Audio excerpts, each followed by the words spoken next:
Imagine living your entire life in a cave, chained to a wall, unable to turn your head. Your only reality is a dance of shadows cast upon the stone in front of you, puppets parading behind a fire you cannot see. This is the world Plato imagined for us over 2,000 years ago in his famous allegory of the cave. It's not just an ancient story. It's a profound question about the very nature of our existence. What if the world we see every day is just a shadow of a greater truth? What if we are all, in some way, prisoners in a cave of our own making? Today we're going to journey out of that darkness and into the light, exploring one of philosophy's most powerful and enduring metaphors. Are you ready to question everything you think you know? Let's begin. Deep within the earth, in the perpetual twilight of a damp cavern, sit the prisoners. From birth they have been bound, their necks and legs in shackles, forcing them to stare at a blank wall. Behind them, a fire burns, casting a warm, flickering glow. And between the fire and the prisoners, there is a raised path where puppeteers walk, holding up figures of animals, trees, and people.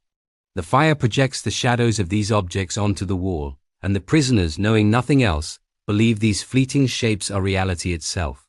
The echoes of the puppeteers' voices bounce off the cave walls, and the prisoners attribute these sounds to the shadows they see. This is their universe, a two-dimensional world of black and gray silhouettes. They name the shadows, study their patterns, and even hold contests to predict which one will appear next. In their limited world, the one who is best at this game is considered wise and is honored by the others. They have no concept of the objects creating the shadows, no idea of the fire, the puppeteers, or the world beyond their stony prison. Their truth is a mere imitation, a copy of a copy, yet to them it is absolute. Then one day, something extraordinary happens. One prisoner is freed. The chains fall away, and for the first time, he is forced to stand and turn around. The movement is excruciating. His muscles, atrophied from a lifetime of stillness, scream in protest. His eyes, accustomed only to the dimness, are dazzled and pained by the sight of the fire. He is confused. The objects carried by the puppeteers, the real objects, seem less real to him than the shadows he has known his whole life. If someone were to point to one of the objects and ask him what it is, he would be at a loss for words. The familiar comfort of his shadow world is gone, replaced by a painful, confusing and brighter reality. He would be tempted to turn back, to return to the simple, predictable world on the wall, the only truth he ever accepted. His journey has just begun, and the hardest part is yet to come. He is dragged, against his will, up the steep, rough ascent out of the cave. The path is difficult, and he stumbles, scraping his hands and knees. The light from the mouth of the cave grows brighter with every step, a blinding beacon that hurts his unaccustomed eyes. He wants to retreat, to flee back into the familiar darkness, but he is compelled forward. Finally, he emerges from the cave's mouth and into the world above. The experience is overwhelming. He is blinded by the sunlight, a brilliance so intense it feels like a physical blow. The world is a blur of color and light. He can't look at anything directly. He must first look at shadows, then at reflections in the water, and only then gradually can he start to see the things themselves, the trees with their green leaves, the vibrant colors of the flowers, the vastness of the sky. He sees the moon and the stars at night, a celestial ballet he never could have imagined. His mind struggles to process this new reality, a world of three-dimensional forms, of texture, of depth. This is the world of true forms, the real world of which his cave life was but a pale imitation. After some time, his eyes adjust, and he is able to look upon the source of all this light and life, the sun. He understands that it is the sun that governs the seasons, that gives light to see by, and that is, in a way, the cause of everything he now perceives. This is the ultimate revelation. The sun represents what Plato called the form of the good, the ultimate truth, the source of all knowledge and reality. The prisoner now understands the illusion he lived in. The shadows on the wall were not real.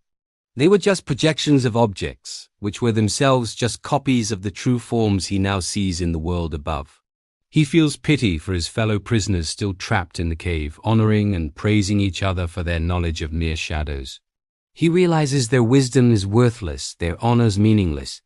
He would rather be a humble servant in this new world of light and a king in the dark kingdom of illusions he left behind. The truth has set him free, and it has changed him forever, but his journey is not over. Filled with this newfound knowledge and a sense of duty, he decides to return to the cave. He must go back and share the truth with his former companions. He descends back into the darkness, but his eyes, now accustomed to the bright light of the sun, are blind in the dim cavern. He can no longer see the shadows on the wall with the same clarity as before. He stumbles and appears clumsy to the other prisoners. He tries to explain what he has seen, a world of real objects, of color, of a brilliant sun.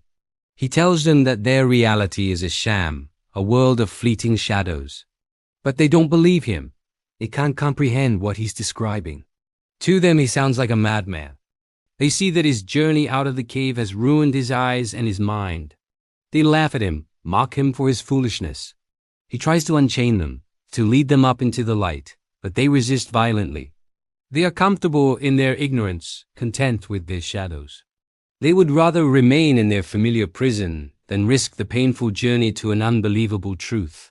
In fact, Plato concludes, if they could, they would seize the man who tried to free them and kill him. This tragic return highlights the resistance of humanity to philosophical enlightenment and the danger faced by those who dare to question the status quo. Plato's allegory, written centuries ago, has never been more relevant. Think about it. What are our caves today? What are the shadows on our walls? Look around. We are surrounded by screens, phones, tablets, computers, televisions. We spend hours scrolling through curated feeds, watching carefully edited videos, and consuming information filtered through algorithms designed to show us what we want to see. Are these digital streams our modern-day shadows? Are we mistaking these flickering images, these echoes of reality, for the truth itself? We honor influencers with millions of followers, mistaking their popularity for wisdom. We argue passionately in comment sections about events we've only seen through a digital lens. We are often chained by our own biases, our echo chambers, our comfortable bubbles of information. The journey out of this modern cave is just as daunting. It requires us to turn away from the screen, to question our sources, to engage in difficult conversations, and to seek out direct, unfiltered experiences. It means embracing the discomfort of having our beliefs challenged. The light of truth can be just as blinding today as it was in Plato's time. The allegory of the cave is not just a story, it's a challenge. It's an invitation to embark on our own philosophical journey. It asks us to be brave enough to question our own perceptions, to break free from the chains of assumption and habit. Education, in Plato's view, is not about filling an empty vessel with information. It's about turning the whole soul towards the light, learning how to see for ourselves. It's a lifelong process of ascending from the darkness of ignorance into the brilliant light of knowledge and wisdom. It is difficult, it is painful, and it may alienate us from those who prefer the comfort of the shadows. But it is the only path to true freedom and understanding. The world is full of wonders beyond the shadows we're shown. The question is, do we have the courage to turn around, to face the light, and to begin the climb?